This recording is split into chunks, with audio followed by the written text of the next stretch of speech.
निलेश राणेंनी वनमंत्री गणेश नाईक यांच्यावर टीका केलेली आहे। वन राहिलीच नाहीये तर वनमंत्री काय कामाचे असा सवाल त्यांनी उपस्थित केलाय। नवी मुंबईचे डोंगर पोखरले गेलेत असा आरोप सुद्धा निलेश राणेंनी केलेला आहे।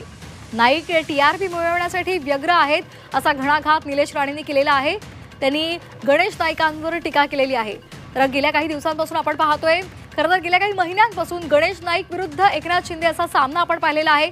दोघे सुद्धा एकमेकांवर टीका करतात। खास करून गणेश नाईकांकडून सातत्यानं एकनाथ शिंदेंवर टीका केली जाते आणि नगर विकास खात्यावर सुद्धा टीकेची त्यांनी झोड उठवलेली होती आणि आता या संदर्भात शिवसेनेनं आक्रमक पवित्रा घेतलेला आहे। शिवसेनेकडून वनमंत्री गणेश नाईकांना चोख उत्तर दिलं जातंय आणि आता खुद्द निलेश राणे यांनी सुद्धा यावर टीकास्त्र डागलेलं आहे। तर शिवसेनेचे आमदार निलेश राणेंनी ही टीका केलेली आहे। उमेश परब आमचे प्रतिनिधी आपल्यासोबत फोनच्या माध्यमातून जोडले गेलेले आहेत। उमेश, निलेश राणेंनी गणेश नाईकांवर टीका केलेली आहे, पुन्हा एकदा त्यांनी जहरी टीका केलेली आहे। नक्कीच गणेश नाईक हे वनमंत्री आहेत आणि त्यामुळे सध्या मोठ्या प्रमाणात जंगलतोड सुरू आहे आणि त्याच अनुषंगानं सध्या शिवसेना जी आहे ती वनमंत्र्यांवर टीका करताना पाहायला मिळते। शिवसेना नेते जे निलेश राणे आमदार आहेत त्यांनी आज ट्विट केलंय। त्यांनी असं म्हटलंय की वन राहिलीच नाहीत तर वनमंत्री काय कामाचे असा सवाल विचारत त्यांनी ही जी आहे ते टीकास्त्र केलेलं आहे।